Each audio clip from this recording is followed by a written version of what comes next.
I went on, another thing is, I went on a national TV and I said, I am going to start a company whose sole purpose is going to be to make illness optional. And once you make a public commitment, amazing things happen.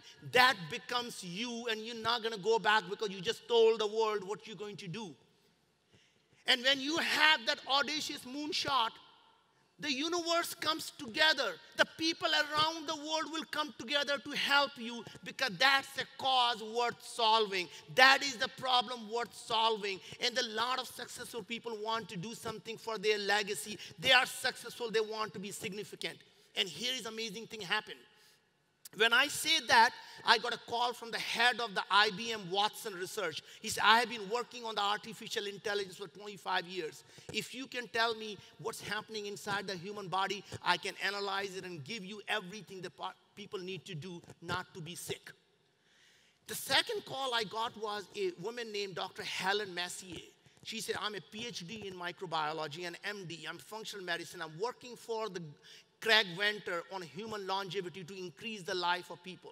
And she said, what's the point living longer if people are going to be sick anyway? I'm going to quit my job and I'm going to come and help you make illness optional. Right. Now, I still don't know what to do because I still don't understand any of this stuff. An amazing thing is going on now. Now, I'm going to Los Alamos National Lab. And many of you know at Los Alamos, you know what is famous for Los Alamos National Lab is? Atomic bomb. It's called Manhattan Project. It wasn't done in Manhattan. It was done at Los Alamos. These people know a thing or two about national security. I was there talking about completely different thing, and one guy walked up to me and said, I heard you on TV. You want to make illness optional. And I said, yes. He said, you know, we are working on a biodefense technology that because we developed it for a simple reason, we were worried some bad actor were going to get hold of something biological. How would we know what is making people sick? So we developed the technology that can look deep inside your body, every single organism, what it is, how active it is, and what it's doing.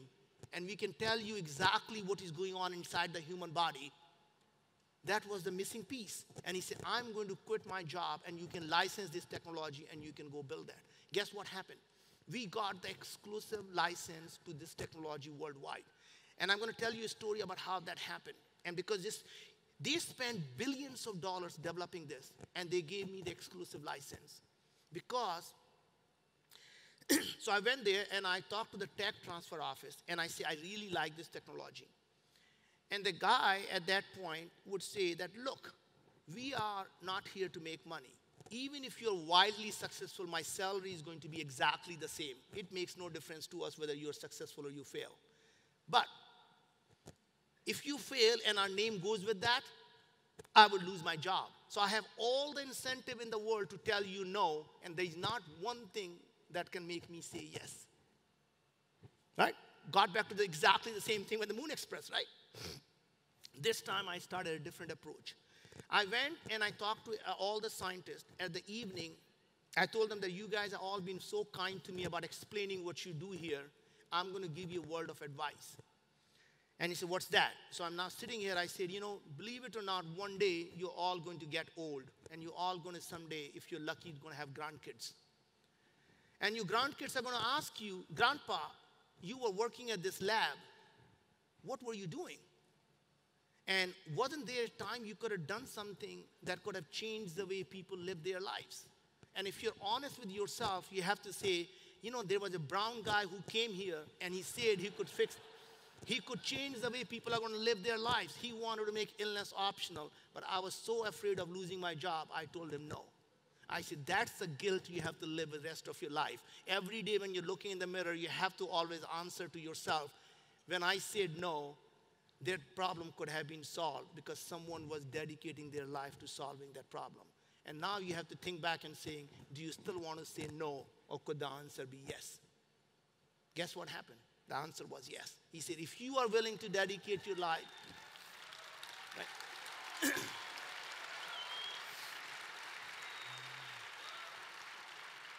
So what I'm here to tell you is that I took this moonshot And this is my 7th company. And as you know, any measure of success you can look at, I have been wildly successful.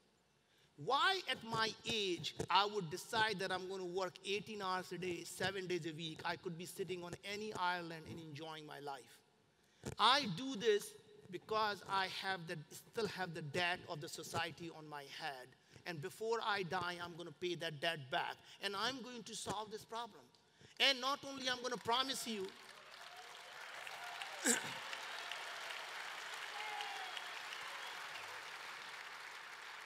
so here is my promise to you. I'm going to dedicate my life to solving this problem. And I'm going to find a way to understand exactly what makes us sick. And I started this company a year ago. We just launched the company 4 months ago. Believe it or not, more than 10,000 people joined the revolution because they all want to solve this problem. Here is the biggest issue we face. Is all of us are very different. So I'm going to give you some science thing here because I want you to understand why we get sick, because this is my part of educating you so you understand why each one of us are unique, at the same time almost the same. When you look at the human DNA, our genes, everyone will tell you your genes are your destiny. I'm about to tell you that your genes actually matter little. Your genes don't make you who you are. In fact, we as humans, we have more foreign cells in our body than we have the human cells. When you look at our genes, our human DNA only produces 20,000 genes, and all the microorganisms that are living inside the gut, I'm going to tell you, we call the microbiome. They produce 2 million genes. We are less than 1% human. And I'm going to tell you a story about how humans were created, because that will make a lot more impact on what I'm talking about. So as you know, our planet is about 4 billion years, 4.5 billion years old, 4.6 billion years old. And give or take, the bacteria and viruses have been on this planet for about 4 billion years. The humans are only about a couple of 100,000 years old species. We are very new. So here's how I believe the humans were created. One day, all the viruses and bacteria got together, and they were all living in Africa. And they say, we are sick and tired of living in this small space in Africa. We want to take over the world. And they all looked at each other and said, what should we do? One of the smarter ones says, I have an idea. What if we can create a thing that can move, and all billions of us can live inside it? All we have to do is keep this thing healthy, and it's going to run around and feed us all the time. We just have to make them crave what we want, and they're going to go out and feed us. And guess what? They're going to go everywhere in the world. They're going to poop everywhere. They're going to spread us around, and we're going to take over the world. And they created humans. There is a slight problem there. How many of you know about artificial intelligence? Everyone here, right? Everyone is worried about the artificial intelligence. They said, oh my God, what if the AI or the artificial intelligence becomes so smart that it's smarter than us, it's smarter than humans? What will happen to us? And we worry about what will happen when the technology is smarter than us. What will they do to us? And bacteria and viruses start thinking the same thing. They say, Master, I'm worried that we just created this thing. What if it became smarter than us? What would we do? Master says, don't worry. We got the controls in place. Master, what? You know, inside the human cell, there is a part they call that mitochondria. Mitochondria is just one of our brother. It's a bacteria that provides the energy to the human cell. So human cell, inside our human cell, there is a part bacteria, it's called mitochondria. It's a bacteria, and that's the one that provides the energy to the human cells. Master says, guess what? If these humans don't do what we want, we just turn their energy off and they're going to die. We directly talk to our brother called mitochondria. We have everything under control, so relax. Other young ones said, Master, you know they're developing this thing called brain. What are we going to do about that? Master said, don't you worry. Remember, all of us live inside the gut. We put a direct connection to the brain. Can you believe they call that vagus nerve? In this vagus nerve that connects the gut to the brain, we constantly are telling brain what we want. When we are hungry, we tell them we are hungry. They feed us. When we are full, we tell them it's full.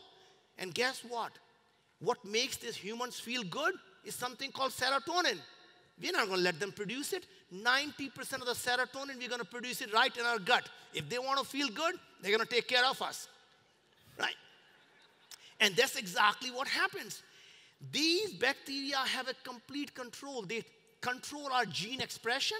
Every single chronic disease that we know of today, Parkinson's, Alzheimer's, anxiety, depression, obesity, diabetes, cancer, every one of the disease happens for one reason and one reason only. Chronic diseases happen because of chronic inflammation. And chronic inflammation happens because our gut microbiome is out of balance. When our body is not at ease, what do we call that? Dis-ease. Dis-ease is called disease. Disease happens because your body is not at ease. What if you knew what was going on inside your gut, and what if you could balance it? Wouldn't that keep you healthy? And if you're healthy, you can make anything, you can do anything in life. What good is money, like Steve Jobs said? I made all the money, and I'm looking at these blinking lights, and I'm about to die. And I wish I could give all my money and get my health back. What if you knew being healthy was simply a matter of choice? So it's a very interesting thing happened. If you go back, thank you.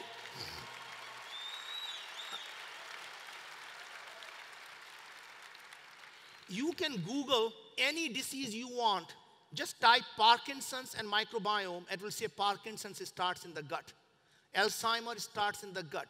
Not only they found the cancer is caused by the microbiome, the Cleveland Clinic published a research 3 months ago that all breast cancer is caused by the microbiome. And here's the most interesting part. The 2 research that came out in the last 60 days, one of them said whether cancer therapy works or it does not work, it depends on your microbiome. That means whether immunotherapy works or it fails, depends on your microbiome. Whether the chemotherapy works or it kills you, depends on your microbiome. When you're depressed, what's the first thing you do? You eat. When you're anxious, you get a butterfly in your stomach. You don't get a butterfly here. What if we are all wrong? People say this is our primary brain and gut is our secondary brain. What if we are wrong? What if we think because we are somebody, like we used to believe? Remember, a couple of 100 years ago, we used to believe the earth was the center of the solar system. Until Galileo said, no, maybe we are revolving around the sun, and people wanted to kill him because how could we not be the center of the universe? What if our gut is our brain, and this thing is simply the puppet, and the puppet masters are simply pulling the strings? And if you don't take care of the puppet master, our puppet dies. Right? So here I am dedicating my life to solving this problem, not because I have to, it's because I want to. I want to do it because that's the only way we as humanity can start solving the problem that we have facing for thousands of years. And we know our healthcare problem is not going to be solved by Obamacare or Trump care or Putin care. It's going to be solved by you and I coming together to make it happen. And all I'm going to do is I will dedicate my life to solving it, and I want you to join me in that revolution and come, and every one of us. The company that I started is called Wyome, and people are going to wonder why. So by the way, you know the Indians cannot pronounce the word we. The Victor, we cannot pronounce it. We say we. What is we? I don't know. So why would you name a company that you can't pronounce? And let me tell you why. Is VIE in French means life, and omics is science. Science of life is what I want to do, called Wyome. And I can't pronounce it, so I always say, Jared, how do you pronounce it? Biome? Wyome? Biome. That's whatever you say. It's V as in Victor, I-O-M-E. And here's my ask of you. And again, if you can join me, we need about 1 million people who can come together, because once we have 1 million people inside the information about how body works, we will solve this problem once for all. Anyone who has seen any loved one have a chronic disease, you know it doesn't matter what you call it, it's a suffering. Last week, I found out my dad has a pancreatic cancer. And, I could have been saying, God, it took me a while to realize it's the same cancer that killed Steve Jobs. And I was talking to my dad, and I said, Dad, I wish I had started this journey 5 years ago, because by this time I would have solved this problem. And I said, I don't know what I can do at this point for you, but I am going to do the best I can to solve this problem. And I would make sure that no one ever has to suffer through it.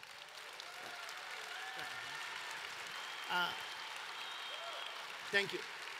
So I'm going to ask you, if you have any loved one you have seen suffer through this, let's solve this problem once for all. Let's all come together. Let's join the hands together. Let's all sign up for Wyoming. And it's not, I don't need the money. We do it at cost, by the way. So to do everything that goes inside the body used to cost $10,000. We actually brought the cost down to $399. And we are going to, hopefully in 3 months or so, drop it down to $299. I want to bring this cost down to $9 if I could.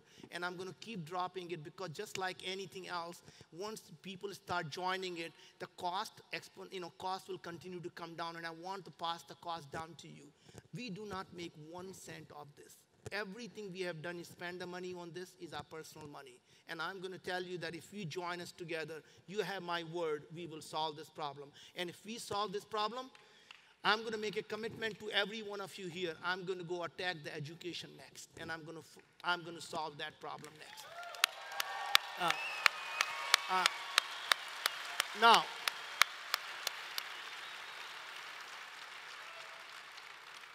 so if you want, to really join me in this revolution, there are some, we have a booth up there, or you can just go to viome.com, viome.com, and sign up.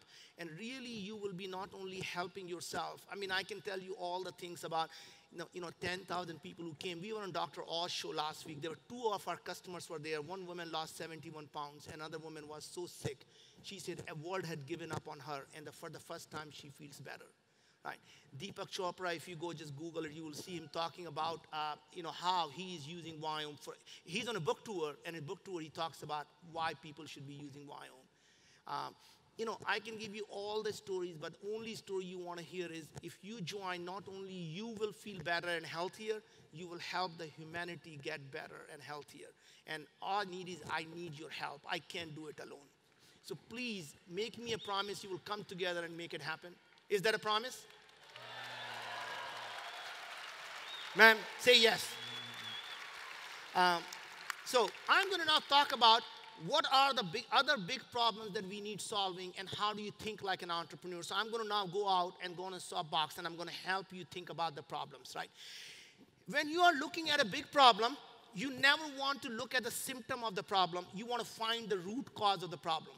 I didn't go out and say I want to solve the diabetes. I didn't say I want to solve the obesity. I didn't say I want to solve the cancer. I said all of these are caused by the root cause, which is the imbalance of your gut.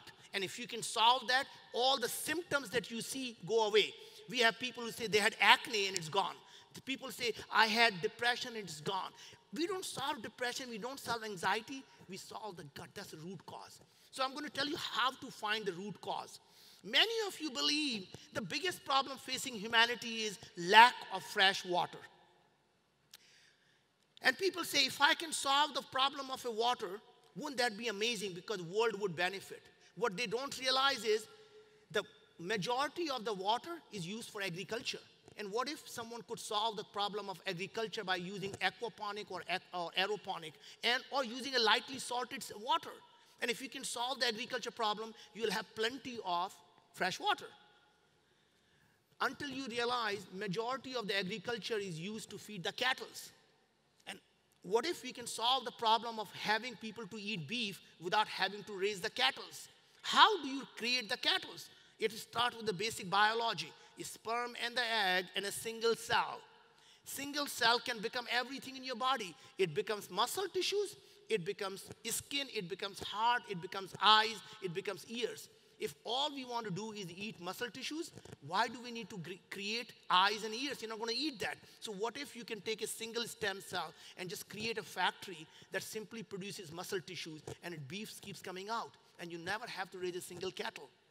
Think about that. Suddenly, the problem of fresh water becomes the problem of synthetic biology. And that's how you start to think the problems. Here's the thing. A lot of people say, I know nothing about anything you're talking about. How am I going to solve that?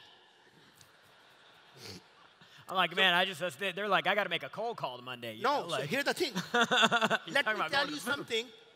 Once you become good at something, you become completely useless in that industry. Think about that for a second. Once you are an expert in any industry that you are in, you cannot do much other than making incremental improvement. That means if you're an expert, you can take something, make it 10% better, 15% better, 25% better. If you want to change something 10 times or 100 times, you have to be a non-expert. You have to come to an industry you know absolutely nothing about. The problem of healthcare was never going to be solved by somebody who's a doctor or somebody who comes from the industry. It takes an idiot boy from a village in India to say, I can do it. Right? It takes that one to do that, right? Problem of going to the moon wasn't going to be solved by someone who in the aeronautical industry. It is going to be solved by someone who doesn't know what it means to go to the moon. And I'm here to simply wrap up at this point because that thing is blinking on me. That says wrap up. Is to say, never be afraid to go out and do the things that you know absolutely nothing about. The less you know about it, the better the chances you'll be able to solve that problem. So get up and go out and say, I'm never going to be afraid to fail because the human beings fail and entrepreneurs pivot. Every problem, every single thing that I do that does not work is simply a stepping stone to a different solution, different problem or a bigger problem. So never be afraid to go out and try anything you want because come up with the craziest idea and make it happen. So all I want you to do is stand up and say, my moonshot is, come on, and scream as loud as you can. My moonshot is, my moonshot is. Tell me what your moonshot is. Your moonshot, not my moonshot. Your moonshot. What would you solve Monday morning when you go? What are the biggest problem you want solving? If you had everything in the world that you want, what would you do? What are you willing to die for and live for it? What is the thing that you would do if you had $1 billion, a loving family, everything you wanted? What would you do? And do that today, you will get everything that you want. That is your passion, that's your calling, and that's your moonshot. Thank you.